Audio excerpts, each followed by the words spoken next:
There you are now. You're welcome along this Tuesday morning. It's a big morning of Champions League previews coming your way. Graham Hunter is going to join us a little bit later on to talk to us about Liverpool against Sevilla. There are a couple of other games as well, but most of the teams are actually already through of note heading into tonight's round of games anyway. And we're also going to speak with Shaunie Johnson, former hurler / Kildare footballer, now the returning prodigal son to Cavan Gaels, who are into the Ulster club football final against Slaughtneil. Yeah, an unbelievably tough task for them, Slaughtneil, but also an unbelievably huge win for them against Derry Gonley Harps at the weekend. Like one of the great club games potentially that I've never seen. So hopefully a video emerges between now and the time Shaunie Johnson actually comes on the show, so we can chat to him about that a little bit. We were having a chat earlier. I don't know the correct pronunciation of Derry Gonley. I mean, Derry Gonley sounds good. It could be Derry Gonley. It could be Derry Gonley. Derry Gonley, yeah. It's almost like what was that Australian rules team? The one with the G at the start. Geelong. Is it not Geelong? No, I'm pretty sure it's Geelong. Did you not get your pronunciation corrected by an Australian on Australian radio at the weekend? No, I'm pretty sure I didn't. No, I think it is Geelong. No, you 100% did, but we cut that bit. That bit's not actually in this audio clip, which you're about to hear, which is Owen's debut, I think, on Australian radio. On Melbourne radio, yeah. Oh, you've been on other Australian radio? I don't know. I can't remember. Have you been on other we haven't heard about? I'm trying to think now. I'm not sure. It's certainly Melbourne. There was one other. Oh no, sorry, it was New Zealand radio last year around the November test. Sorry. All right, our Antipodean correspondent has been gathering a name for himself in Australia after this performance. Have a listen, you'll find out why. We asked the question last week, if the Irish thought about the competition as we do, where it's just a bit of fun, or if they actually think about it seriously. So that's the main question we've got for. Well, yeah, we'll ask all these questions so you and Owen or Ian. E-O-I-N. Yeah, so we're going to be chatting to Ian after the break and we'll find out. What we've done during the week is we've located the one man who can answer that question for us, who is based in Ireland. He's from Off the Ball and from News Talk FM. His name is Owen Sheehan. G'day, Owen. Good morning. How are you? Yeah, really good, thanks. Thanks for sparing some time on your Sunday morning to have a chat. Not a bother at all. I hope you're all well. Yeah, now you watched the game yesterday. Can you answer that question for us? Do you guys see it as a real sort of serious series? Well, other than the fact that I was the only person in Ireland who was watching it, so of course I take it very, very seriously. No, I think Ireland has gone into a state of mourning over the past 12 hours or 24 hours. Like, how dare we have the gumption to even lose this thing? The government is going to be out in force questioning this team. Like, how dare we go down under, spend all the taxpayers' money and lose this thing?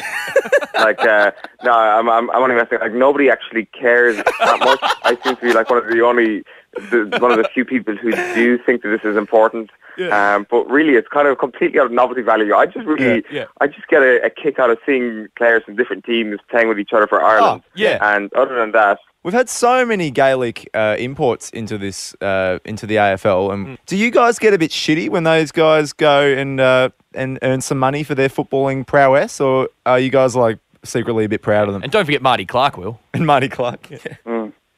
No, we fucking hate them all. So it's language. Well, first of all, that edit is it's crude. That edit. That's unedited. Well, no, but the fact that it was cut before I go on and say I'm only joking. Yeah. Well, I'm sure people, certainly our viewers here will know that I'm only joking, but potentially. But you just swore on Aussie radio. It was only on podcast because one of the guys from AC/DC died. So the actual radio station was wall-to-wall ACD coverage for the afternoon. So they didn't put that bit on the radio. It was podcast only, which is the only reason I swore, obviously. Okay, because apparently you swore at the end as well. I did, yeah, in very different circumstances, which I thought was off-air, but they actually put that. If you want to check out the podcast, you can, but I don't really care about that. Yeah, all right. The international rules is something that obviously Owen is desperately trying to lobby to be a part of the touring party for the next time round. Comes up a little bit in the newspapers today, but also coming up today in the papers is the Inter-provincials. They are dead officially. The Railway Cup, it's gone. It's a thing of the past, it seems. Pete McGrath seems to be chatting to a lot of the newspapers today. Connacht are not going to put forward a team.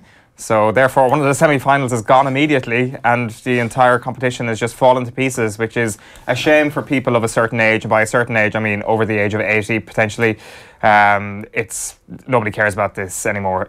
Really, in the current state, who the hell cares about this? Yeah, isn't it if you can make something of the international rules and if you can make something of the Super 11s, you could probably make something of an All-Star weekend the weekend before the All-Ireland football final. In between the semi-final and the final, there's a week of celebration of the best footballers in the country of all of the teams apart from, and you play a round robin of like a half, 35 minutes against each other. Everybody plays, and then two teams play in the final, and everybody goes and has a great night. And the All-Stars are actually that night, like the regular season All-Stars. Yeah, it's a great shout, absolutely, because first of all, you get way better conditions that time of year. You might get it in a good ground, and people stick it in Croker and make it a 5 in or a 10 in, and suddenly you've got a full house, and people are, like no one's going to care about it. But actually, it's just about an opportunity to get people who you don't normally get into Croker in August or September. Yeah, well, the thing is, especially from watching the international rules at the weekend, like Shane Walsh was amazing on Saturday morning, and you're thinking to yourself, I forgot how good this guy is, because the last time I saw him play was when they got crushed by Kerry in an All-Ireland quarter-final, and he has never been able to put forward his top-level talents to the wider audience, whereas if you do that before the All-Ireland final, people and their interest in players like Shane Walsh will still be quite high, because we're still in the height of GAA season, and they'll have a huge game in Croke Park, as you say, that could be worth something. I think it's just great seeing the likes of him and Gary Brennan, who is also brilliant throughout the two games in the international series. But just putting them on a stage that matters is the hard part. This is what they do for the Pro Bowl and for All-Star Weekend I think actually All-Star Weekend in basketball is mid-season, isn't it? Yeah, the Pro Bowl is the week before the Super Bowl, and they have it in Hawaii, so everybody has basically a week's holidays in very nice conditions, and they get they've got former players to pick the two teams and trash talk each other during the week, which you don't really necessarily need to do when it comes to the Inter-provincial, because it probably won't work. But so in basketball, obviously they have the super dunk contest. You could do that type of thing where you could have these competitions. Well, that's the thing. That's my whole point about this. Like, the players don't necessarily care that much about it. Nobody plays defense in All-Star Weekend in basketball, but it's unbelievably entertaining and everybody takes part. This year they've changed the format that it's not East versus West. They're actually going to have a captain from the East and a captain from the West who are going to pick players off a wall. Right. So it's going to be like LeBron and Kevin Durant picking the teams, right, which is going to be a whole new element in itself. Like, is Kevin Durant going to pick Russell Westbrook for his own team? That sort of stuff. Like, imagine if you had that, who's not going to make it. So you'll have one from Kerry, Dublin or Mayo, not in the All-Ireland final, obviously. So you'll have potentially, a Paul Gainey or an Aidan O'Shea picking one team, and then the other person, potentially Colin Kavanagh, picking the other team. Like, that adds a whole new intrigue to it as well. Pretty good. There's loads of ways to do this, to dress it up, to make it into something, but obviously there's no interest in turning it into something, which is kind of weird given that it's the one thing that the provinces actually own, and we keep hearing about the power of the provincial councils. So loads of stuff about Fenway Park and the Super 11s as well. If anybody wants to get in touch with those, about those, you can always tweet the show here at Off The Ball. We're on Facebook, we're on Twitter, we're on YouTube, and we're also streaming live. If you can't watch us and you want to go about your day, you want to put your phone in your pocket and you want to just listen to us, just go to offtheball.com, and there's a link there that you can just click to listen to our stuff. 53, oh, that is not the number. You can't text us, because you'll be getting a lot of other people if you do text us. We'll fix that, don't worry about it. Coming up on the show, Graham Hunter a little bit later on going to talk to us about Liverpool and Sevilla. Also, I almost talked to him about Valencia, who it turns out are no longer shit the way they have been for the last 4 or 5 seasons. Also, Shaunie Johnson is going to talk to us about Cavan Gaels. They're through to the Ulster Club Football Final. That's going to be up at around about 8:45.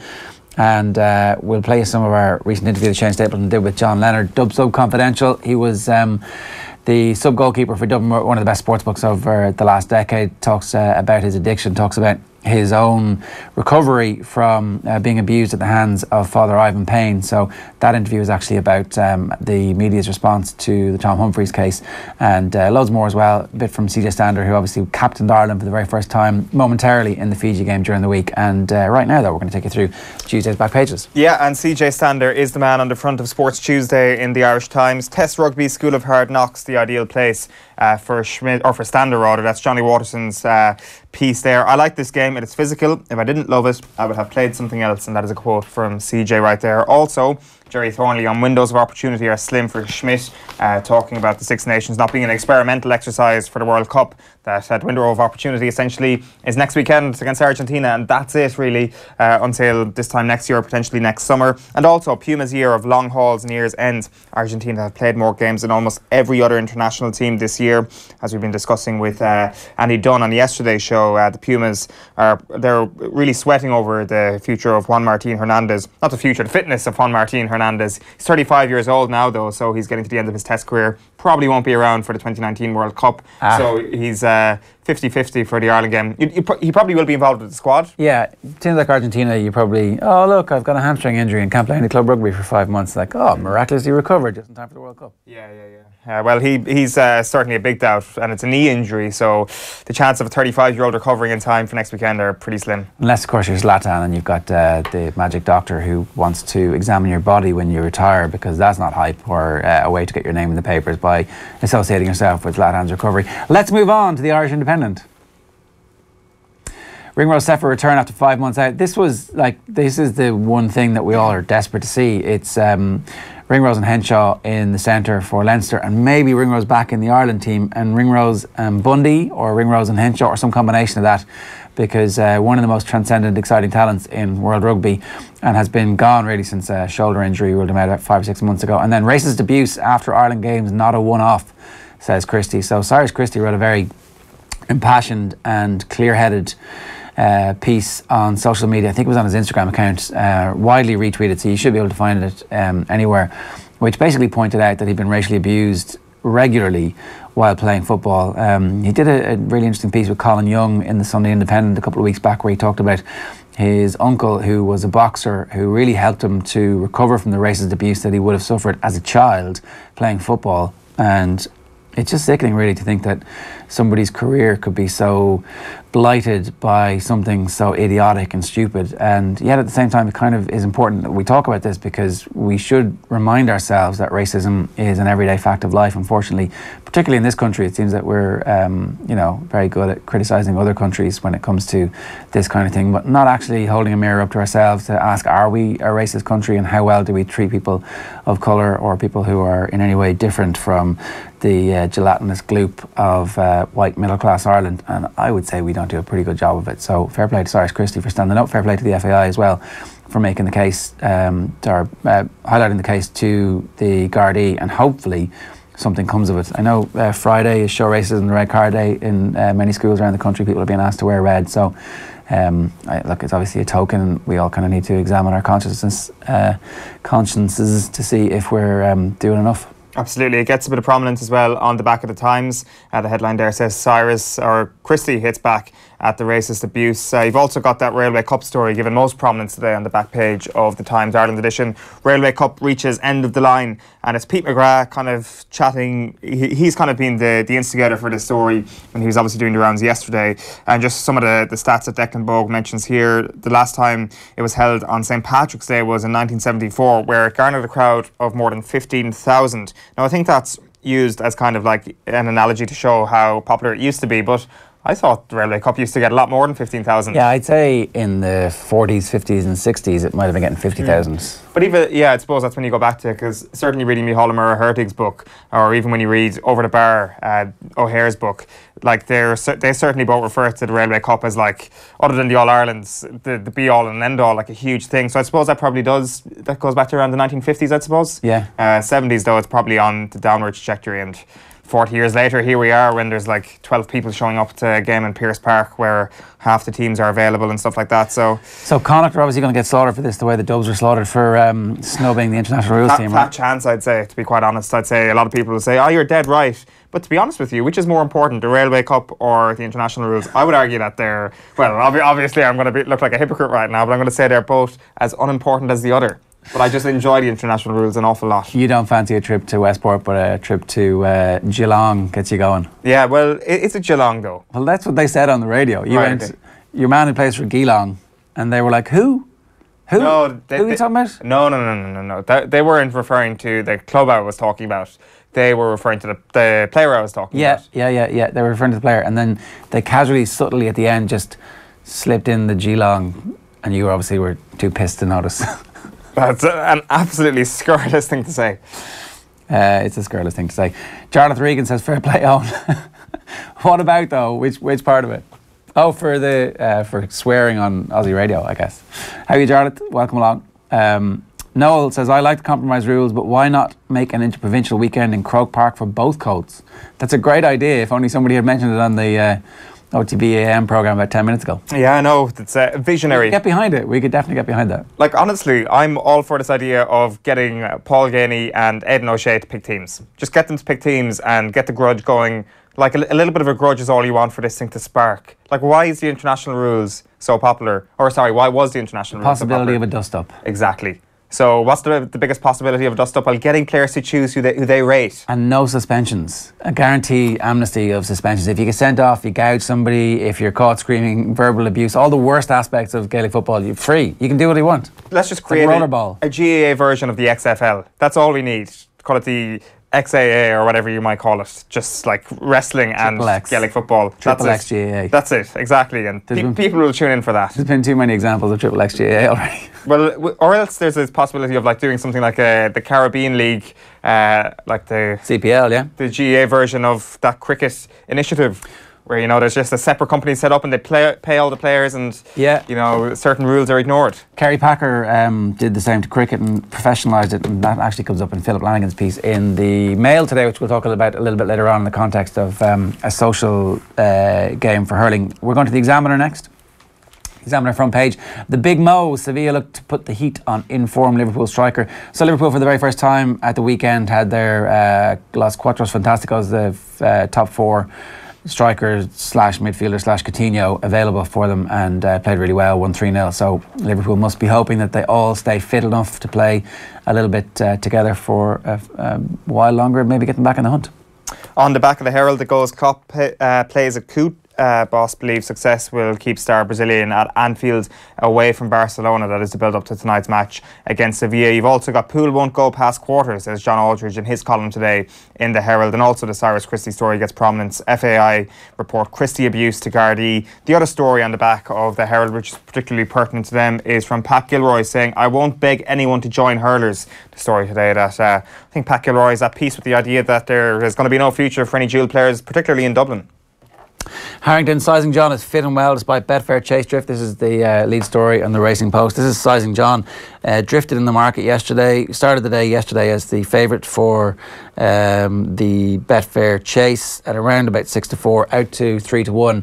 Everybody's wondering what the hell's gone on here. Jessica Harrington says nothing to worry about. Has done loads of work on the couple of Irish racecourses before they head over to the UK this weekend and should still be fine. So who knows? Let's show you the back page of the Irish Daily Star's picture of Cyrus Christie saying, "I'm proud to be Irish." Saturn Cyrus hits back at vile racist slurs. You've also got where's all the Irish talent gone? It's an investigation into that. Damien Duff, a pretty perfect picture there actually on page 48 and 49 of the Star. It's going to be the theme, you'd imagine, in terms of football angles over the next 12 months or so. Where has all the Irish talent gone? And Bag Sam tipped for West Brom, says Dave Armitage. Sam Allardyce could be handed his ticket back into the top flight at West Brom. The 63-year-old former England boss has been out of work since quitting Crystal Palace in May. And Gilroy, dual stars, given no chance. Is Chris Coleman a bit sick that if he'd waited 24 more hours he would have got a crappy job at the bottom of the Premiership instead of a crappy job at the bottom of the Championship?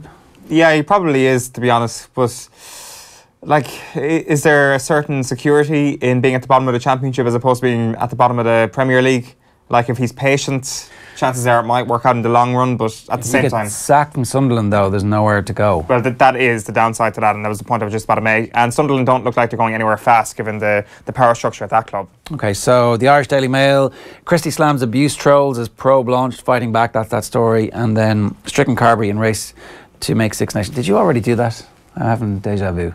No, you're not having deja vu. Hey, that's all right. On the back of the Mirror it says, Pulis never had a chance, insults to injury for axed manager. West Brom target Allardyce, even after some West Brom players joined the fans in songs against the sacked boss, which is really remarkable to be quite honest. We want Pulis out, we want Pulis out. What did you say? Nothing, boss. We want Pulis out, we want Pulis. What did you say? Nothing. Pulis is like, I literally see you saying Pulis out on your Twitter account. So that's not me, boss. All right, so that's your headlines. Do we have the Sun? We do have the Sun. One last one. It's Jose Mourinho as the Grinch. Jose cancels Christmas. He doesn't really cancel Christmas. He's moved training from Carrington to Old Trafford. It's a 5 o'clock thing. Maybe they all live so far from Old Trafford that 5 o'clock on Christmas Day ruins your day. I don't really get it. Neither do I. Everybody trains on Christmas Day now. Yeah, but it's It's the other staff members. If when you open up Old Trafford, obviously, so he's cancelling it. It's not the players; it's the people who actually have to turn the key on Old Trafford. Right. We mentioned Tony Pulis. Pep Guardiola obviously loves him. We're going to get Graham Hunter's reaction off the back of this. But first, let's have a listen to what a bit of a love letter from Pep Guardiola to Tony Pulis. Today is like this. Before, when I was young, I said no. In England, respect a lot of the contract. The managers never be sacked. It was so difficult. Now it's whatever is the same. So we have to accept that. We know that, and everybody knows when we don't have results. Managers here and win the Premier League, and a month later, they will be sacked. So have to accept that and work with that situation. I'm really disappointed because I have a great relation for Tony Pulis. Every time we went to against West Brom, he was an amazing man, so gentle. Always we drink a good red wine. Hopefully we can do it again in the future. Yeah, no doubt. No doubt Tony Pulis is going to be back in football pretty soon. A £2 million payoff for him, and it looks like Swansea are ready to get another Welsh manager, and maybe he gets straight back into football. Graham Hunter is with us. Graham, good morning to you, sir. Hi, Jack. How are you? Typically robust, Scottish, handsome, intelligent, in Sevilla. What more do you want? Oh, this is perfect. With the shades and everything, buddy. I can't tell you how happy this makes me. It's memories of your past when we were both younger and firmer. So I want to ask you about Guardiola before we move on to tonight's game, the reason you're in Sevilla. Did he have many of these relationships with like older managers who he respected, who you wouldn't necessarily put him together with? I was a little bit surprised in the warmth and the firmness of his words about a guy who practices a football that Pep would hardly recognise. And the key thing that I think is that you've heard Pep saying time and time again that what he values are the traditions about England. He isn't simply there to earn millions of pounds with Manchester City, make himself more famous and sample the cuisine. He genuinely fell in love with, very, very young, the concept of English football. It really does matter to him, Ger. And therefore, I think what you heard him saying, apart from the nice red wine joke, do all managers have to make that joke now? That, you know, that other fella's a good guy because he feeds me red wine. I think the thing you were hearing there, as much as you may like Tony Pulis individually, as do I, Tony has been friendly and interesting to me. He's had me over at the training ground to show me how things work. We stay in touch. I value his opinion. I think he's an intelligent footballer. I wouldn't necessarily pay to watch his football. I think what the key thing that you were hearing there was Pep the trade unionist. Pep, who's willing to say, I thought we believed in longer term contracts and longer patience in England. So he's an honorary Englishman. The foreigners could change sometimes. Gianluca Vialli called everybody chaps and dressed in three-piece pinstripe suits. Pep is part of the union now. That's his contribution to English football. Maybe that's mostly why he spoke out there, I think. I'm sure the LMA will be delighted for the backing of one of their guys. Just briefly on Pep then, when you talk about him being wedded to English football, there's a couple of 17-year-olds that are in the squad tonight. Foden is one of them, and then there's a little Spanish guy that he's kind of trying to keep a little bit of the attention away from. Foden did really well in the Under-17 World Cup recently. So is this the sign that Pep is actually properly wedded to this long-term thing where he's putting these players in the squad and trying to develop them into first-team players? Or is this like throwing the academy a bone and going, look, you know, we're already through. So no bone throwing, man. No, I love your word picture, as I always do. But I think he gave you the absolute clue last May. You know how prickly he was last season compared to now. This season, aside from them playing well and winning, one of the bonuses we've got is Pep acclimatised, talking more reasonably, talking more openly, sharing things that get you to the heart of his football personality. And we all know it wasn't that way last season. You know, he was in porcupine mode. But by the end of the season, when the trophies were gone and he was being asked questions that he liked to hear, and when the focus had gone elsewhere, he was asked better questions. And do you remember him in May saying, one of the reporters said to him, and it was one of these, you get 15 minutes live on YouTube, One of the reporters said to him, all right, listen, when we're planning for next season, what are the talents like coming through the academy? And Pep said, don't worry, yeah, we've got talent, but I can't play them because they play in a brand of football which is not competitive. That's why you've got, Maffeo and whoever all else over at Girona, 4 or 5 players there, Coyote, the Nigerian that they bought from Austrian football.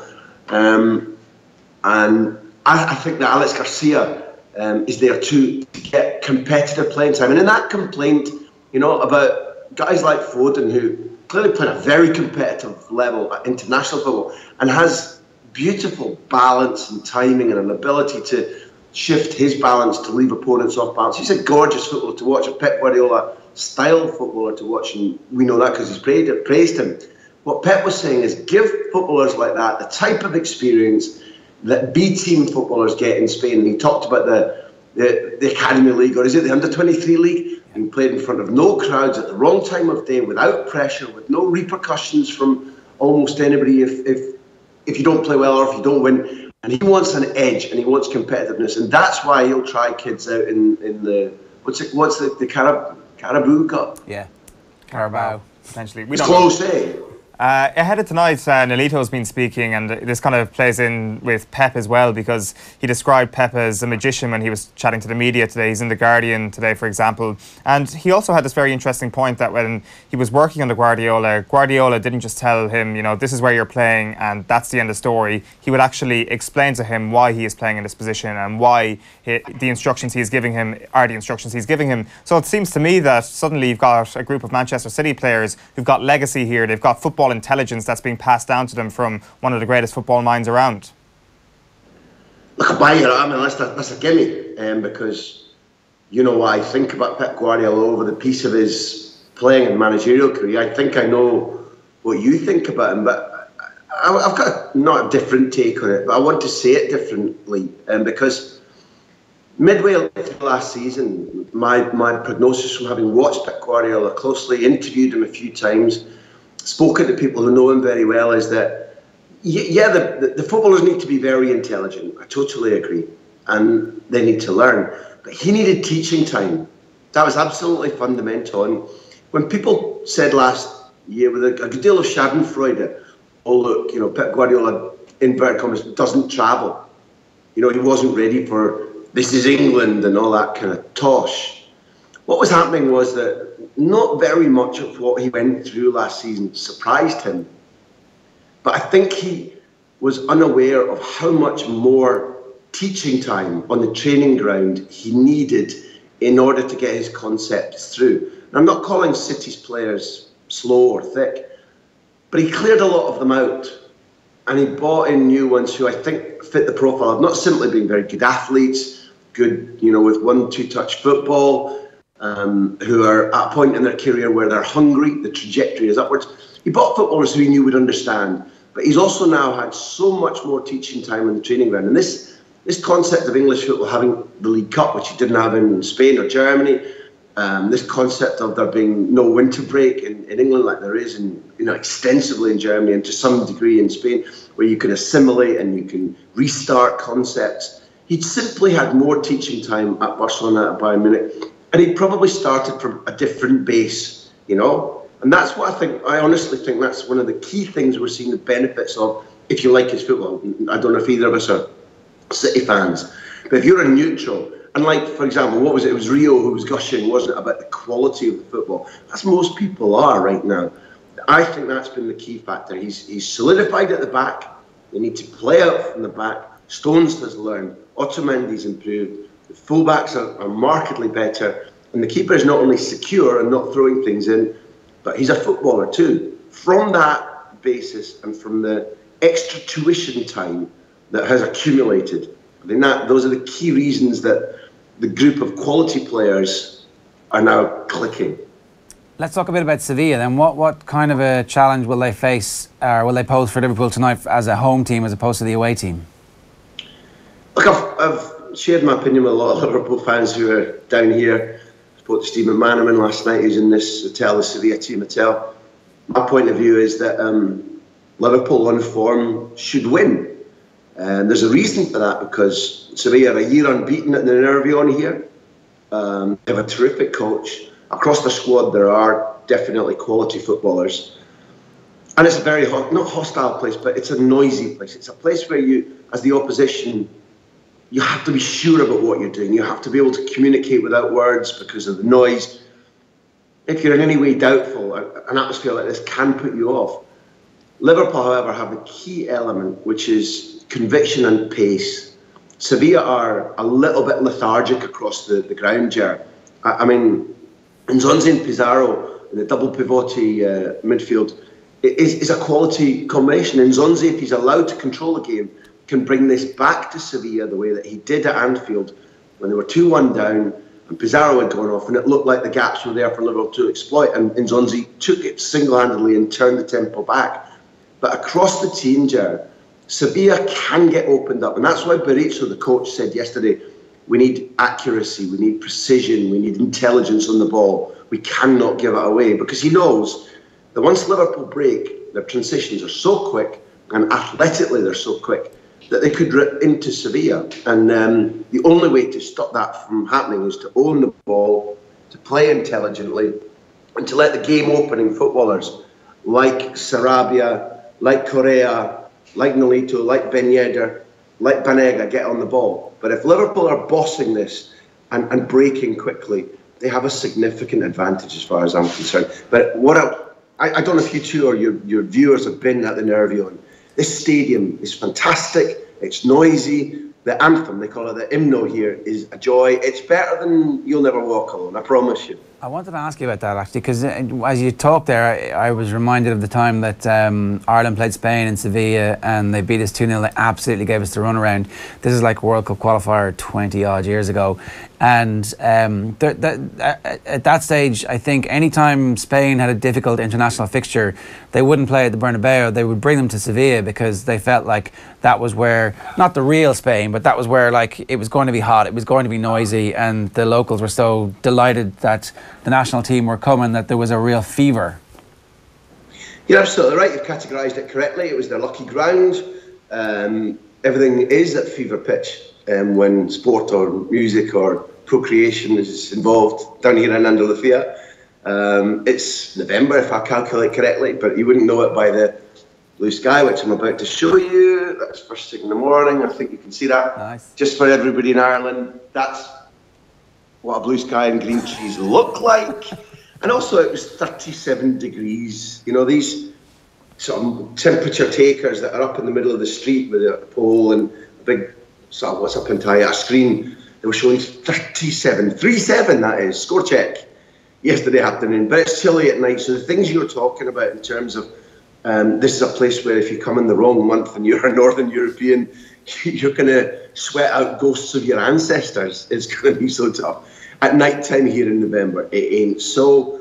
But it is. It's an atmosphere that the Liverpool fans and players will recognise.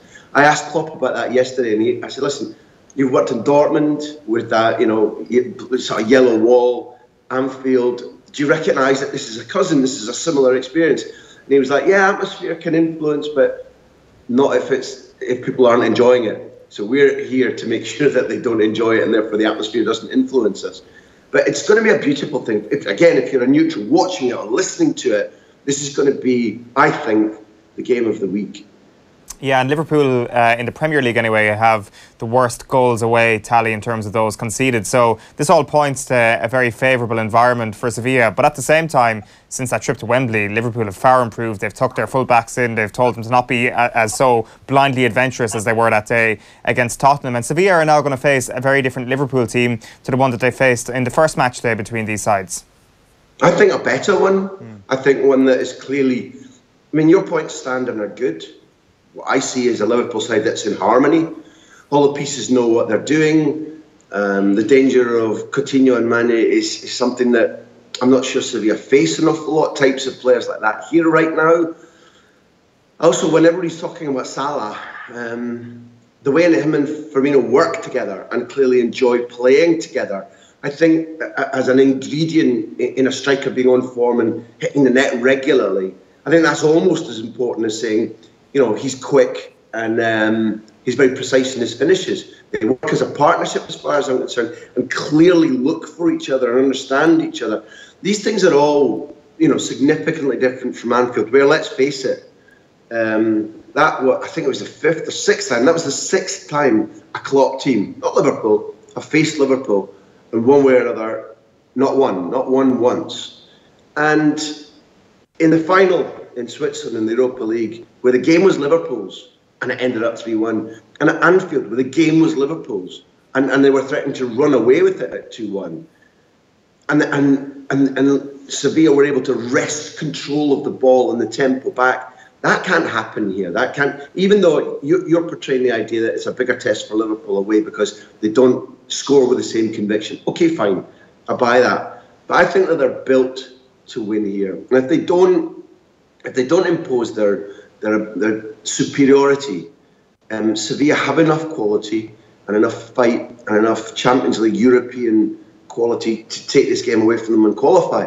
But I see so many advantages for Liverpool that, I'm not a Liverpool fan, but it will disappoint me if they don't impose that, because there's a natural imbalance in terms of winning the ball and breaking and scoring. And two of Sevilla's centre-backs are long-term out because of operations. Simon Kjaer, I'm sorry to mention his name, but he played against Ireland with a back sprain. It's still troubling him. You don't quite know how to seal things up at the back. So there's a big opportunity for Liverpool. Not a gimme game. I'm not saying, walk up, take 3 points, go home to Anfield. But there's a big advantage for them here in terms of pace. Yeah, they look good when they've had all 4 players that are their starting Las Cuatros Fantásticos at the front together, which is one time. So it's a small sample size, but it's pretty good. We did want to ask you before we go about Valencia, who are a team and a club reborn over the course of the summer. What the hell's happened? It's fantastic. I can, unusually for me, tell you in short fashion, and it's Marcelino. We're all accustomed, over the years we've spoken on off the ball, whether in this glorious Technicolor 7D version or just in an old sort of 2 baked bean tin cans and a piece of string. That thing, call me. It's Marcelino. In Spain, that it's de rigueur that clubs work via a football director. At best the coach will say, give me this template of a player, and the football director will go and put a name and a number and a price and a salary on that.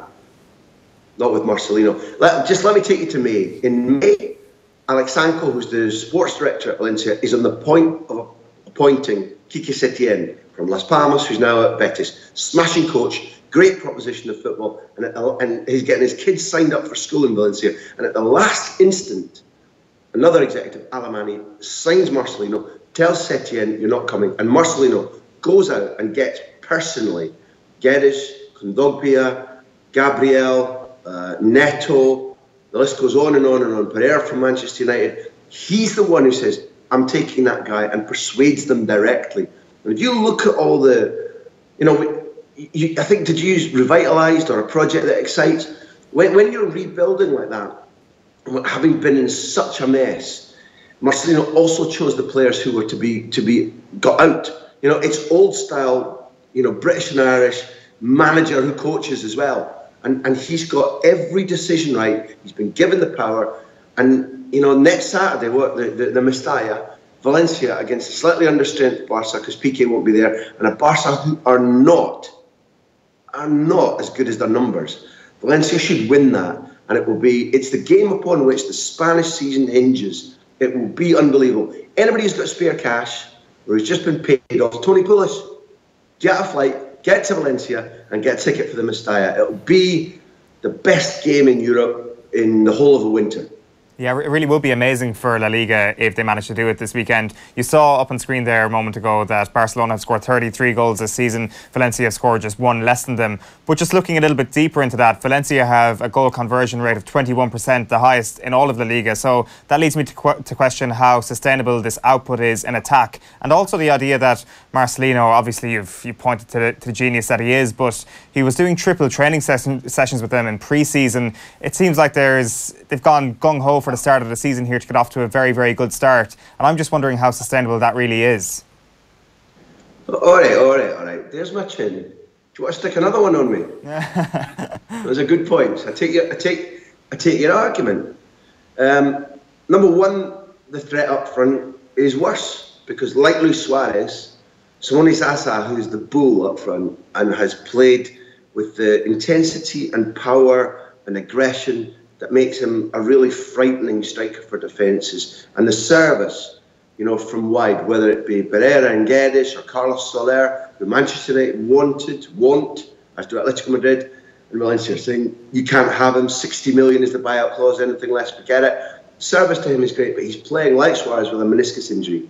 And each of them has chosen to play through a partial tear and hope that it can mend. It's like a Ledley King situation. They don't train as much and they hope that they'll be ready for the weekend. If that meniscus problem aggravates, then Zaza's out for 4 or 5 weeks. And given the physical specimen that he is, who knows exactly how long the period of sharpness is if he goes. So you've got a problem there, I would agree. And secondly, yes, I know that the way Valencia look at last, like league contenders again, resembles the days of Rafa Benitez. And what happened then, albeit that the success was absolutely glorious, the greatest period in the history of Valencia, he squeezed the players until there were no drops left and there was a burnout factor. And I accept your point that Marcelino is famous for probably even being more demanding. So the key thing there is, can he repeat his trick? Can he say in 18 months, not in 3 seasons, now's the time to rotate people and sell and buy again? Because if he doesn't do that, yeah, the burnout factor will come for sure physically. But if it comes via a couple of trophies, how loud are the complaints going to be? Not very loud. Graham, great stuff. Enjoy the game tonight. Brilliant to have you with us. Thanks a million, man. Cheers, fellas. And for the glimpse of blue sky, we will forever be grateful. Graham Hunter with us from Sevilla. I'd like to go to Seville. Yeah, I've never been. It's, South Coast, pretty close. About an hour and a half away from Malaga, maybe? Yeah. Trying to think of the closest airports. Bit inland, yeah. Yeah, a nice blend of history and, of course, glorious sunshine. Hemingway, oranges. Yeah, of course, yeah. Strong drinks.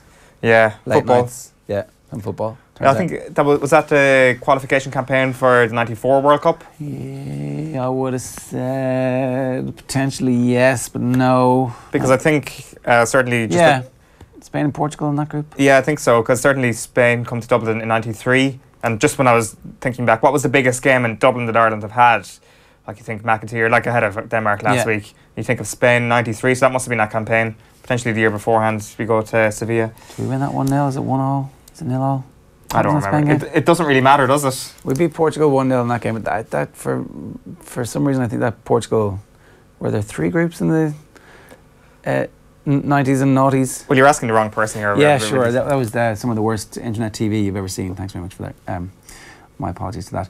Willie Casey says, why is it a surprise the Inter-pros are gone? Nobody has any interest in them. I know that's the point, but like, with most things, it turns out a little bit of marketing would help, and also a repositioning of them as not actually an inter-provincial serious competition between provinces as opposed to a celebration of the best players playing together with the All-Ireland final the week after. It's like, it's a down week, but actually it's a week where all the best players come in and do media and talk about the game next week and what happened to them this season, and there's like a proper content push. What I say is look at the Allianz Leagues, look at the LGFA, and how that has changed people from apathy to real interest over the past couple of years. Certainly their 2 championships, well, the Ladies Football Championship and the National League in men's football are kind of 2 things that 10 years ago I'm like, meh. Whereas now I'm like, I really want to see who wins. So, like, it is possible, just because you're not interested now, doesn't mean you just, like, ditch everything. Potentially a major alteration in the Railway Cup, which is what is needed, could definitely change that. We'll speak GAA in a moment. Shaunie Johnson is going to talk to us about a brilliant campaign so far for Cavan Gaels, who are through to the Ulster football final. We'll talk that in a minute. But first, some Andy Lee. He was on the show last night talking about Carl Frampton, who returned to the ring after a long layoff and looked a little bit ring rusty in Belfast on Saturday night. But what's coming next? Here's Andy Lee's thoughts. He jokingly said that he had really chosen Garcia as the opponent, and maybe you got the impression that Macklin standing beside him was kind of thinking, they maybe wouldn't have picked as tough an opponent, and they were Frampton was sort of saying, well, next time I might let the lads have a bit more input into who I fight next. So it seems what's going to happen next for him is he's going to have another fight in maybe March, April, and then they want a world title fight. So what's most likely here, Andy? How will this play out? Lee Selby is fighting Josh Warrington. And then like the winner of that at Windsor Park, is that likely, or is there something else on the horizon next year? I think that's more than most likely. The fight he really wants is Leo Santa Cruz. Would be the trilogy. He won the first fight. Santa Cruz won the second fight in January, and he really wants that fight badly. But it seems, with Santa Cruz being in America and the landscape being different over there, it's more than likely he'll end up fighting Warrington or Selby, whoever wins that fight, because they're both signed with Frank Warren. They both fight on BT Sports, and they're more known to the public here. Yeah. And it'll be more of a draw, I suppose, in Windsor Park. Yeah, and Selby versus Warrington, who will the Frampton camp be hoping comes out on top there? Who suits Frampton more? They'll be hoping Warrington. I don't think he'll be worried too much, but Selby to me is he's a danger man to me. Right. He's a slick boxer. He models himself with Floyd Mayweather, and he has a lot of that kind of characteristics in the ring. He kind of shoulder rolls and is flashy, and to me he's a bit of a weapon. I think he's a danger man, and as I said, Frampton suits when someone's walking towards Frampton and he can counterpunch and set those traps and move and be tricky. That's the type of fight that suits Frampton. In the rematch with Santa Cruz chose to stand back, not to be aggressive, and to use his jab and to almost counterpunch Frampton, and he found it very difficult to adjust. Yeah, and to beat him at his own game. Warrington would come at Frampton, and Frampton would box rings around him, I believe. Yeah, okay. It's hopefully fairly positive 6 to 12 months ahead for Carl Frampton. Did we find out exactly why Canelo was there? No, we didn't. I certainly didn't go digging into that.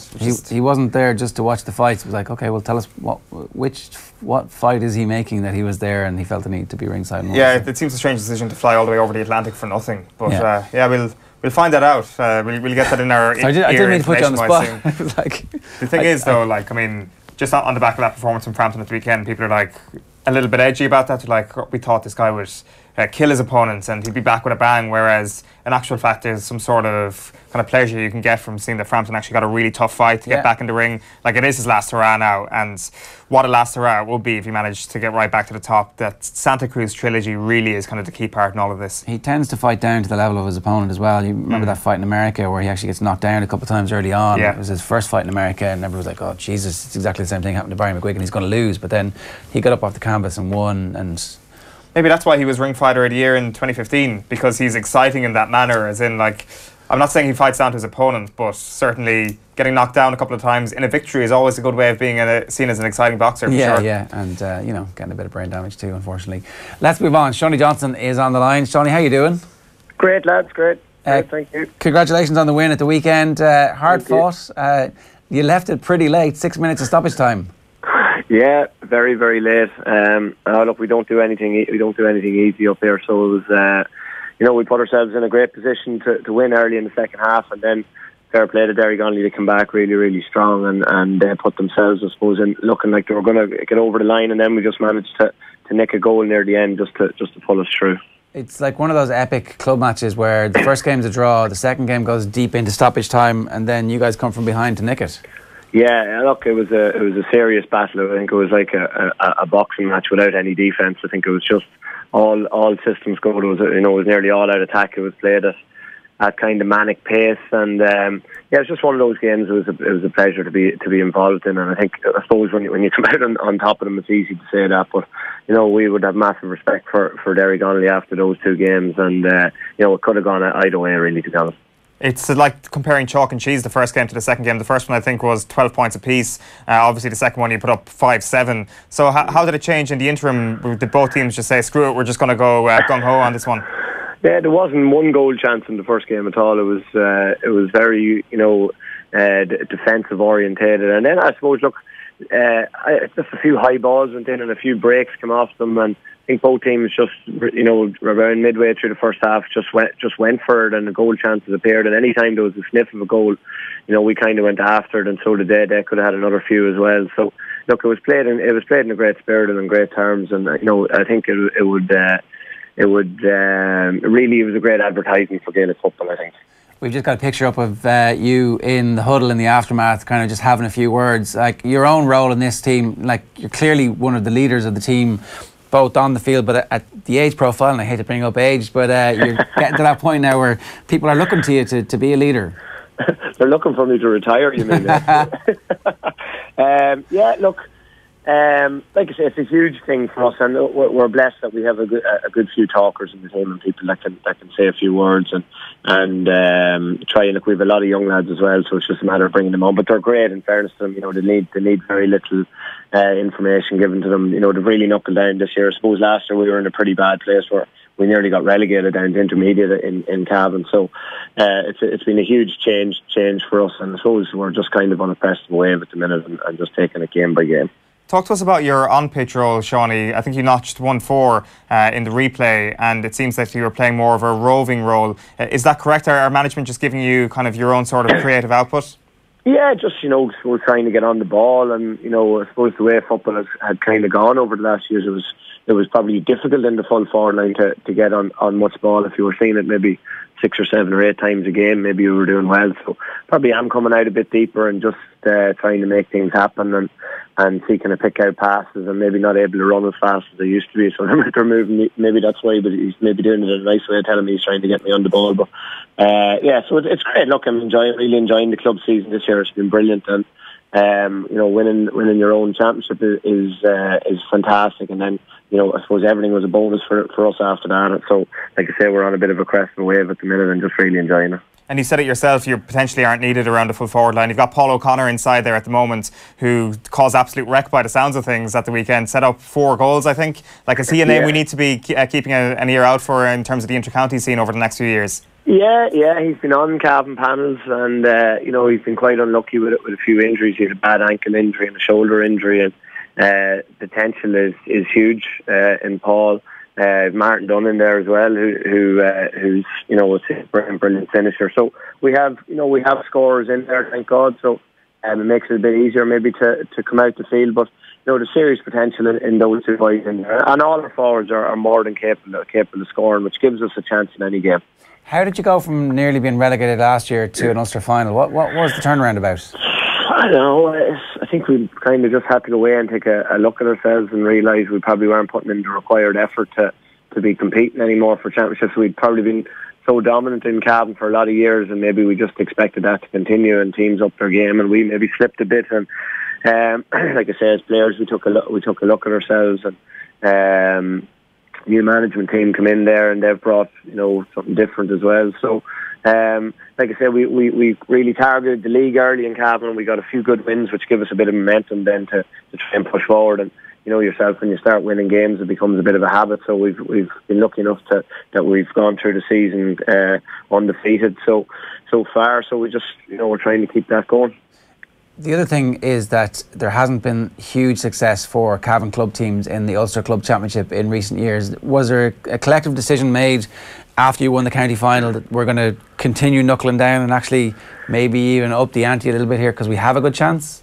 Yeah, in fairness, any time we've won the championship, we've always looked to do well in the Ulster Club, and you know, we reached a lot of semi-finals, and to be fair, we got beaten by a lot of very good teams. St. Gaels beat us the year they won the All-Ireland, and we had that game in the palm of our hands. And Ballinderry beat us a few times, and they won also. We lost to Cross as well. So we came across a lot of very good teams, and we had a really, really good team around 08, 09, 10, where we were very strong, and we felt we had a team capable of winning the competition, and we never got over the line. So this has come as, I suppose, maybe a shock to everyone that we've reached the Ulster Club final. But you know, we knuckled down after the county title. We enjoyed it surely, and then we got back to training maybe the Thursday or Friday night, and we just said, look, we'll go at it and see where it takes us. And we've been lucky enough to have 3 good games, and we find ourselves in the final. It might seem odd to describe Slaughtneil as a powerhouse given the size of the club, and everybody knows the backdrop to it now, but ultimately over the last couple of years they have really established themselves as one of the best club teams in the country. So it's probably going to be one of those situations where everybody writes you off ahead of this game. Not the worst scenario for you guys? No, and look, they are. I think they're going for 3 and 4 years, and what they've done is incredible. I was actually up around that area a few weeks ago, and I happened to be going through it. Like, from, you know, it's such a small area, but you know, they've been so dominant in camogie, hurling and football. So look, we have huge admiration for them. We played them in 2014 up in Derry, and they beat us by 2 points. So look, to be honest, it's not talking them up, but they're looking at us getting back to winning All Ireland. we're in an Ulster club final on Sunday. It's the first time, as you said, for any Cavan club in 22 years. So, look, we're going to go up and we're going to give it our best shot, and we're really going to enjoy the lead up to it. But we know we're probably playing the form team in the country at the minute. They were awesome against Kilcar there a few weeks ago. But look, anything, we're in bonus territory for us. So it's going to be an exciting week. There's a great bit of hype around the club and a great bit of excitement, and you can see what it's done for people around the area of Cavan. So that's brilliant. Shaunie, you were saying during the summer that inter-county football is becoming a small bit hard to watch as a spectator. Now, obviously, if your game was on TV on Sunday against Derry Gonley, it would have been a very easy watch. It would have been one of the best club games all year, in fact. Do you find that it's actually more enjoyable playing for the club than it is for the county? Well, I think club is huge, and I think the club championship is certainly probably a more enjoyable competition maybe than the All Ireland Championship, in the fact that it's so even a lot of the time. Club championship is so competitive, where realistically, if you're being honest, you look at the All Ireland, how many teams can win. So it's probably only those top 4 teams that are likely to win it at any given year, unless you get the odd team that comes from, maybe a team that comes out of the blue the odd time. But club championship, you see us now in an Ulster club final. I think the Leinster Club Championship is a lot of new teams. Just 2 new teams going to be in the final there. So, look, it's great, and it gives that bit of mystery about it, where you don't know what's going to happen. And like I said, it's just really, really enjoyable competition to play in. What do you make of the criticism of the Ulster Championship when it comes to the inter-county scene? Because obviously for the last 2 years people have been saying it's not what it once was, and then obviously last August we had Tyrone against Dublin, and this approach that clearly just backfired on them entirely.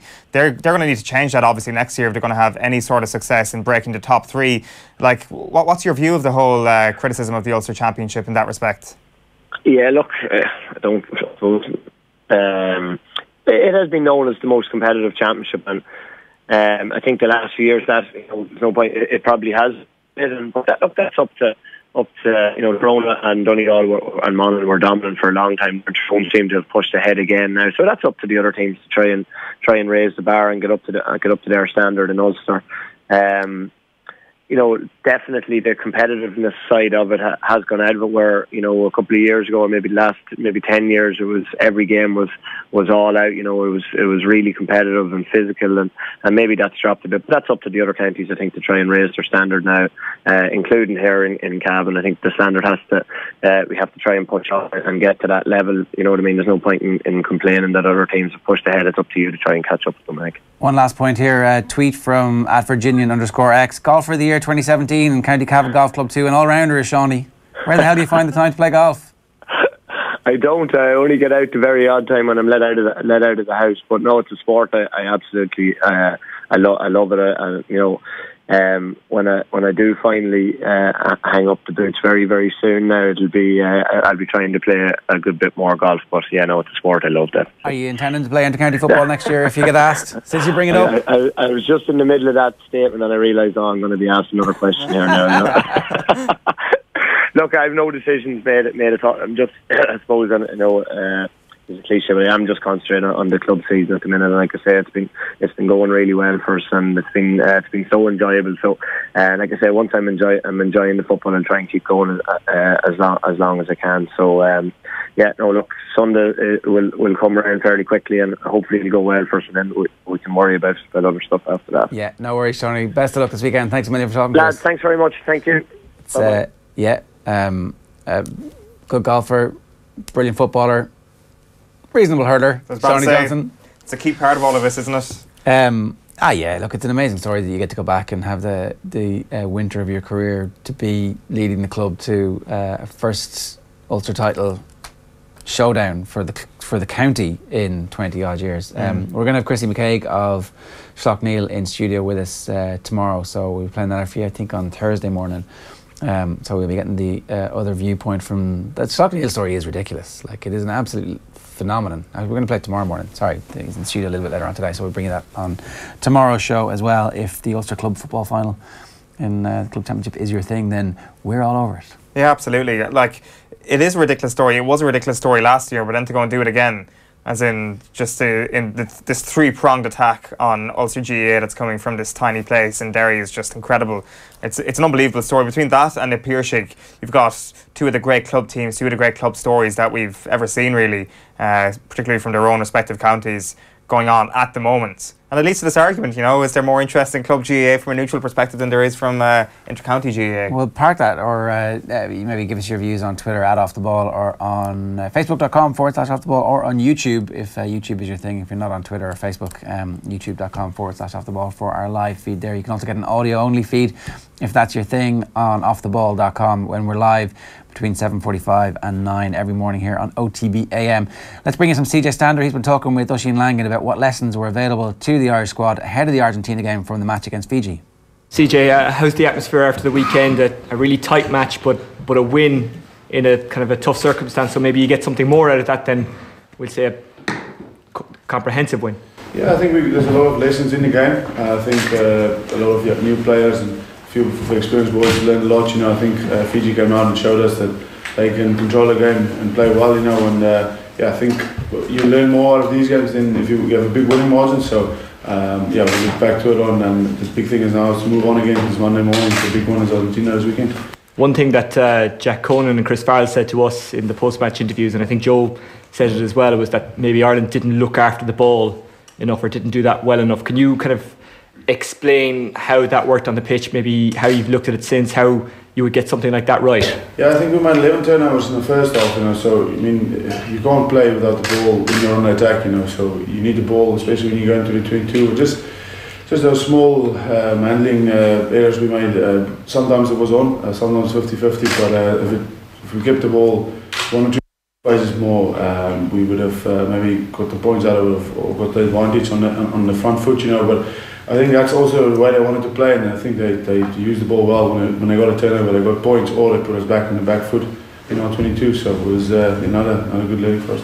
Yeah, CJ Stander talking with Oisin Langan at the press conference yesterday ahead of the game against Argentina this weekend. I wonder, has it been announced yet who's going to be the captain for that game? What's going to actually happen? Is he in the mix for it? Going to be interesting to see what that team selection is like. You would suspect he's in the mix for it, but he's probably not going to get it. Well, obviously Rory Best is going to captain the team if he's picked, but I wonder, are they looking to give Rob Herring another game starting to see if he can reach that level where if Best doesn't make it to the next World Cup, perhaps, because he's at the stage of his career where it's season by season, not quite game by game, but you get to 36 and you're a prop or you're a hooker, it's pretty intense on your body. So yeah, who is the vice captain? If Best is I'm not sure CJ would be captain. Peter O'Mahony, no? Well, is Peter O'Mahony guaranteed his place in the team? Well, that's it as well. You would say he's guaranteed his place in the first team, but in terms of a hybrid team, which Saturday is likely going to bring, certainly that's what a lot of people are suggesting, then potentially not, obviously. But why are you saying that Peter O'Mahony isn't guaranteed his place in the first team? I think that when everybody is fully fit in the Six Nations, he's probably going to start, but I think that there's competition there, into the future. Of course there's competition, but I think Peter O'Mahony is pretty much nailed down, no? I'd say 9 and 10 are nailed down. Yeah. I'd say Tyke Furlong's nailed down.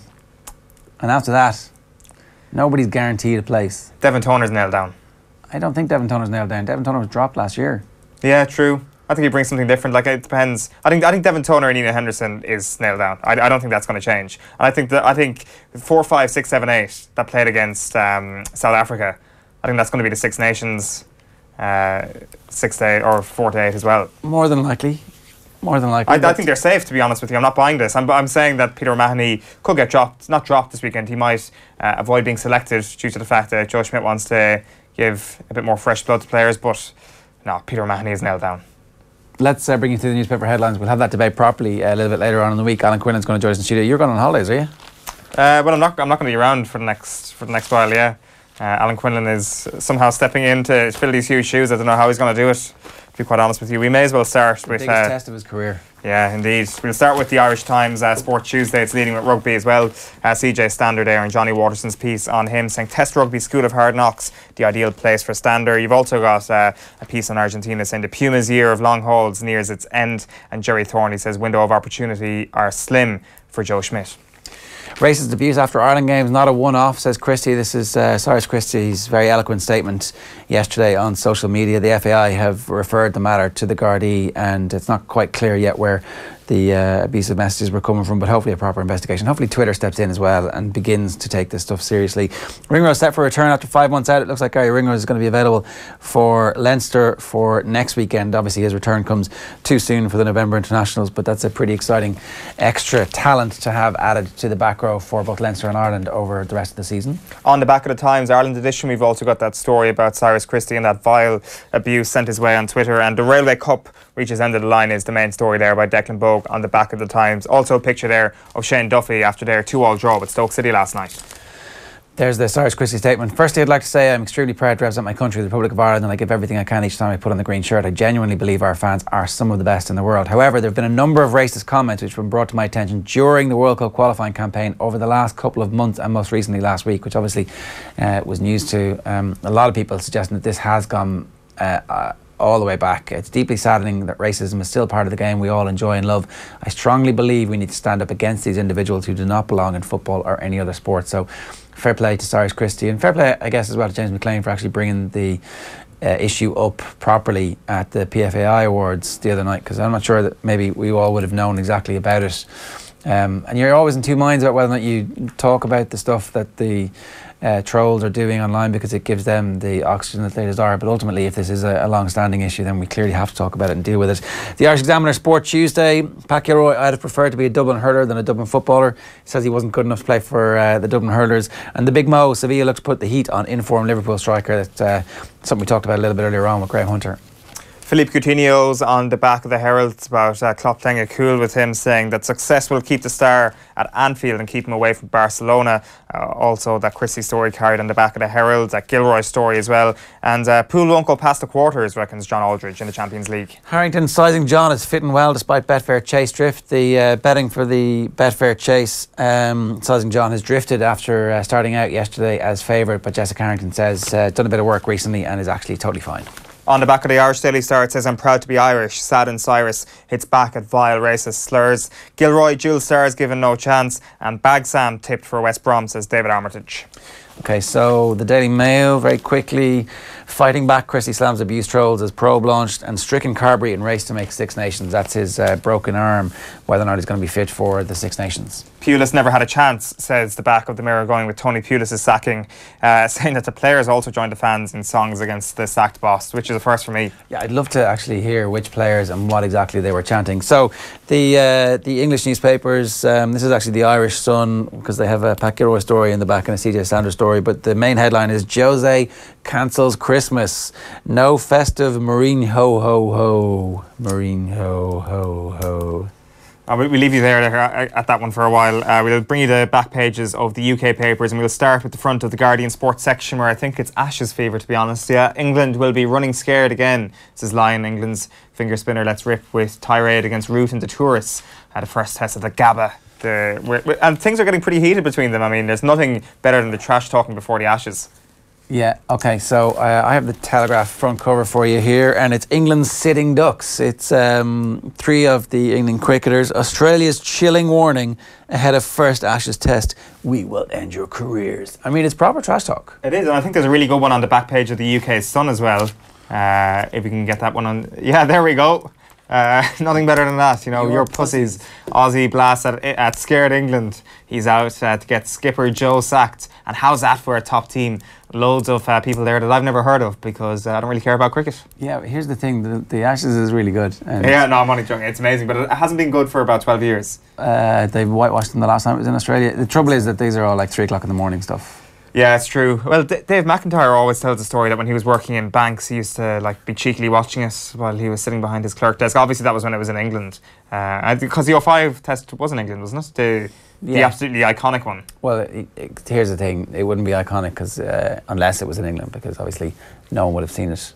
Yeah, that's a good point. So onto the London Times again. It's a cricket story. I mean, we're still 2 days out from this. We are going to end your test careers. It's not a bad one. It's like you're going to be sacked as captain. We're going to end your test careers. It's like proper, we're good, you're not. I mean, I like it. It's prize fighter type stuff. The other story there is that there's been a bid for Newcastle at 300 million sterling. Ashley wants like 400 or 350, but you expect a deal will be done. If somebody's coming and offering you this amount of cash, Mike Ashley probably going to take it, which means that one of the more colourful owners of the Premier League will actually be replaced now. Yeah, I know. No bad thing. A sad time. The back of the UK Mirror, I think they're going with Tony Pulis this morning. It's the same one, of course, as the Irish Mirror, but you've got that added Ashes story. Busted, fed up England players are left stranded at the coach station as Lion roars, "We'll end careers." I think it's Lion anyway, or is it Leon? I presume it's not Leon. I don't know. I'd be amazed if it was Leon, wouldn't it? Yeah, it would be like the poshest Australian cricket name of all time. Yeah. Australia already loves you, Owen, so you can say whatever you want about them. I really can. My stock is at an all-time high with the Aussies. So we want to talk a little bit more about Pat Gilroy's story. He's obviously been speaking in Boston at the Super 11s. He's there as the manager of the Dublin Hurlers. Conor McKeown had a good line in his piece in the Herald about not being sure what was more discombobulating, whether or not it was watching hurling being played at Fenway Park or the fact that Pat Gilroy is actually the manager of the Dublin Hurlers. But this is his first proper sit down with the media, and he's talked a good bit about himself and Anthony Cunningham are both GAA men. Cunningham obviously has a hurling and football background, so they talk GAA as opposed to just talking about one of the sports. And clearly the thing that most people are obsessed about at the moment is whether or not he's going to get any of the footballers who he knows very well to come back and play hurling. And he's like, it would be possible to do this if the GAA fixed the fixtures, but in the absence of that happening, it's very unlikely that he's going to be trying to turn heads. Because he makes the point that fitness is never the issue. He says that people are well able to handle the dual commitments. It's just the game's literally clashing on the same day. That's the only kind of roadway block that Pat Gilroy sees to this. Like, I'm not sure about this notion that Pat Gilroy has some sort of sway to actually pull Dublin footballers away from football and into hurling, because, of course, Pat Gilroy is an unbelievably influential man within Dublin GAA, hugely respected because he ended the famine. But Jim Gavan is far more respected than Pat Gilroy, I'd suspect. Like, everything that Pat Gilroy's done, Gavan's just gone to the next level. And potentially the only reason he's done that is because Pat Gilroy laid the groundwork for him to do it. I don't think it's competition between the two in terms of the level of respect. I'm not saying that. I'm just saying that people are saying, right, Pat Gilroy's going to be able to pull these hurlers away from the football team. And it's like, wait a minute, you've got to get past Jim Gavan for you to actually leave the Dublin footballers. I don't know if anybody actually expects it to happen, do they? Like, it's not realistic that it's completely unrealistic. Yeah, he's already talked about Connolly. For Connolly, that ship has sailed. I think Connolly said that himself, and that he'd need to dedicate himself to hurling. It's the Con O'Callaghan's. There's a couple of others really who Costello, I think, was a brilliant hurler at underage level, and one or two others who you would expect that maybe at some point in their careers might think, actually, I might give this a go. I can't imagine anybody leaving the Dublin panel at the moment, because it looks like they're on a path to 5 in a row, which would make them the greatest team in the history of their sport and potentially Irish sport. And you have to think, I'm going to stick around for that. Completely. There's no chance he would leave. Like, I think Diarmuid as well, he mentions his age, where he's 30 odd now, so the ship has sailed. I wonder, is there a bit of regret from Pat Gilroy there that nobody actually nudged Connolly towards dual status there when it was the trending thing to do in 2013. Kieran Kilkenny is one who's actually on the record as saying that he would like to play inter-county hurling at some point, and you could see him at the age of 26 saying, okay, grand, I've got my 4 All-Ireland, 5 All-Ireland medals, whatever it is, and I'm happy now, and I'm going to go and try and win All-Ireland with the Dublin Hurlers. Well, the thing with it is, if they do go on to do 4 in a row, 5 in a row, the thing will then to become the all-time medal and all-star holders, like to win more than 8, to go and win the 9th All-Ireland medal, to become record holders in that regard. In football, yeah. Like, there will always be a bigger record to take. Then once I know I'm getting well ahead of myself here, but once they win the 9th, then it's like, let's get to double figures. Let's make this record completely unassailable. Yeah. To match Henry Shefflin. But like, hopefully for competitive sake, that might never happen. I mean, it's not unlikely to happen is the thing, and so you look, we're not talking pie in the sky territory here for a lot of these Dublin footballers. I think the main thing is that Pat Gilroy is going to get back the hurlers who want to play for hurling, and we should really stress that he did say he's not interested in asking anybody and begging anybody to play hurling. You have to fully commit to wanting to be a Dublin hurler, because ultimately there are so many people who just want to play hurling for Dublin and who are good enough to do it, and so he'll get those guys. And it's the galvanising impact that somebody of his stature, and then adding Anthony Cunningham to the backroom team, and the sports science and the access that they're going to have to everything that they need. Not that like other Dublin managers wouldn't have got that, but like Pat Gilroy will walk in and go, well, I know I got this for the footballers, and I know the footballers are getting exactly the same thing, so that's just what we're going to have, and it's going to cost you exactly the same as it costs to run the football team. And no ifs, ands or buts, lads. I know exactly how much money you're getting from AIG. I know exactly how much money you're getting from all the other sponsors. So it's just that immediate, like, for me, that's the respect issue. Like, they're completely equals when it comes to that. I wonder, will Gilroy be kind of the watershed moment in the Colm O'Rourke arguments, where people stop talking about splitting Dublin in two, where they actually have a fair split of hurlers and footballers? Obviously, that's a good bit down the line, that it's the ship has sailed for this group of unbelievably talented GAA stars. But the next Ciarán Kilkennys and the next Con O'Callaghan's and the next Diarmuid Connolly's could just as equally be pulled to the hurlers if the Gilroy tenure is a huge success. And that, it's not as effective as splitting Dublin in two, but it certainly weakens the footballers to the extent where Colm O'Rourke might stop talking about splitting the county in two. Yeah, maybe that's everybody else's hope out there, is to get behind the Dublin hurlers in the off chance that maybe some of their best young talent goes there instead of listen, the discourse is just going to be like the Dublin footballers prior to 2011. You know, wouldn't it be great for football if Dublin won an All-Ireland, is what we were saying 10 years ago. And it happened, and look at us now, look where we are now. Yeah. Well, it'd be great for hurling if they won an All-Ireland. Well, I mean, it would be, because there are traditional hurling counties which are going to go away. Like Tip, Cork have got their structures in place, and Kilkenny obviously have their structures in place, to a point where you would expect that at least there's going to be hopefully 4 competitive teams, and who knows, maybe Galway are back there as well. Matt Lawton today in the Daily Mail, I think he's going to be on Off the Ball on the radio and News Talk tonight, talking about the latest revelations. There was a bit of a damn squib BBC documentary at the weekend. I didn't actually see it, but I saw a lot of criticism of it, the fact that they didn't mention several key aspects of the evolution of Team Sky, like the Dutch doctor Leonard, who was banned for doping, has a lifetime ban from the sport, and was the Sky team doctor for a period of time, until eventually he was no longer the Sky team doctor, and that didn't come up. It seems like a fairly materially important incident in the history of the evolution of the greatest cycling team of all time, that at some point on their staff they had a doctor who was a doping doctor. Not saying, of course, that he was involved in anything untoward during his period at Sky. I'm not saying that, but you would like to include all of the facts in the documentary tracing the incredible, unbelievable success of Team Sky. Yeah, particularly when Sky had this no tolerance policy with people who had ever touched anything to do with doping, who had ever been associated with that. And Leinders was almost like a perfect example of somebody that wouldn't fit in with David Brailsford's initial mantra that this is going to be a transparent process. So the story that Matt Lawton has is regarding these testosterone patches that were accidentally delivered to UK Cycling's headquarters in 2011. Just remind everybody that a strenuously anti-doping organisation accidentally took delivery of drugs. Yeah.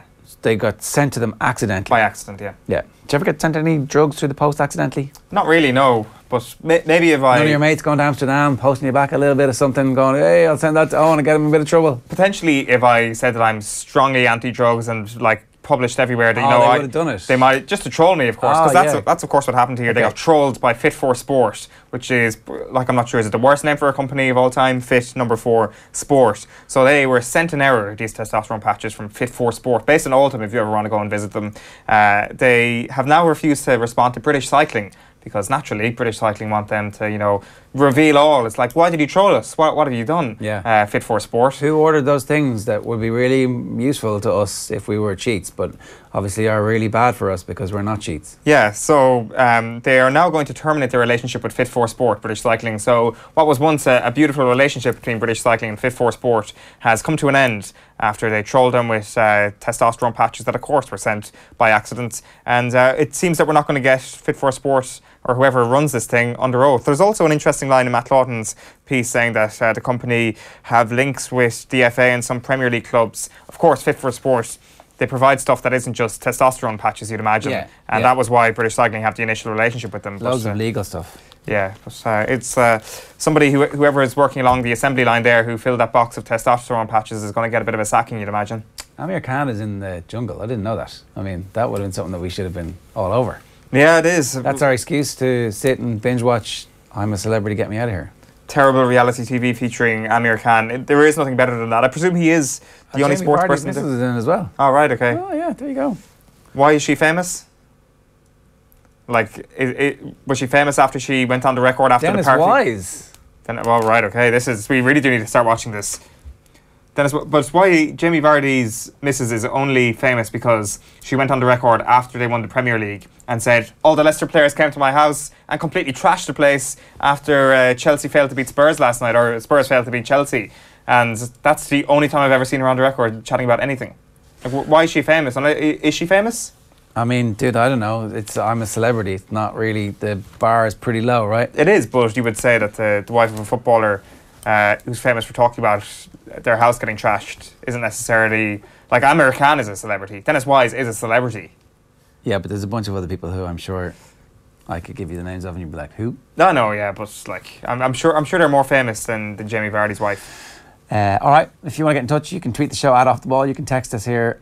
Don't text us. That would be a wrong thing to do. You can email us if you want. What's the crappy quizmaster? Well, like, that's literally postcards. The only reason you would ever get in touch with Crappy Quizmaster is if you were willing to send a postcard. A lot of complaints about the quality of the first 2 rounds of the Crappy Quiz last week. If you like long, drawn-out TV, then you could watch the first 6-7 minutes of that before we actually started the quiz and give us your thoughts on it. Otherwise, I'd skip it and watch this week's instead. am@offthewall.com is the best email address for us. Now, let's move on. John Leonard, the author of Dub Sub Confidential, which was one of the sports books of the year a couple of years back, has been speaking to Shane Stapleton here at Off The Ball about the Tom Humphries case and John Leonard's own experience of abuse. Have a look. As someone who's been through it, for you to then see the coverage of Tom Humphries, the man, and it almost be separated from Tom Humphries, the paedophile, I'm just wondering how strongly did that hit home with you? Yeah, it's a tough thing because I can understand how people who've known him all his life, and especially with the people who come out and supported him, quite famously the two who gave references for him, I can kind of understand how people would be sympathetic for somebody who might approach you and say to you, look, I'm in a spot of bother here. I've been accused of something which I didn't do, and I need somebody who's known me all my life to come back to back me up. Can you do it for me? And I can appreciate that people would stand up for it, but the reality is that it was a kind of open shut case for Humphries. There was a lot of proof against what he'd done, and he's a paedophile. You know, he's not. I know in Donald Cusack's statement, he said something about a man who was in a dark place. He was helping a human who was in a dark place. He wouldn't have been in a dark place if he hadn't been a paedophile and hadn't sexually attacked a young girl.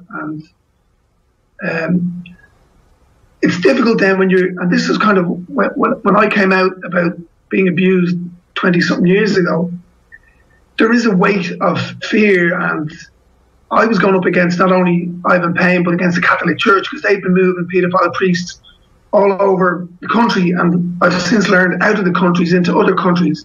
And when you're coming up against that kind of a behemoth of an industry, and it's an incredibly intimidating thing to come up against. And for this girl and her family who've been put through the absolute ringer, for them to have to read articles from the same, in a similar way, where this industry, and it's not a malicious way, it's a kind of an ignorant way of looking after one of their own. Yeah, so that full interview available on youtube.com/Off The Ball. John Leonard in conversation with our own Shane Stapleton. It's a good half an hour long, and if you just want to get a very different perspective from some of the perspectives that have been aired about that, then no harm digging that out. It's also on facebook.com/Off The Ball. Now, some of your comments coming through about stuff we've done about Liverpool. Liverpool can go far but need a new keeper and centre-back. The midfielders and centre-backs will make mistakes under pressure. There's no perfect team in club football, which is actually why the Champions League...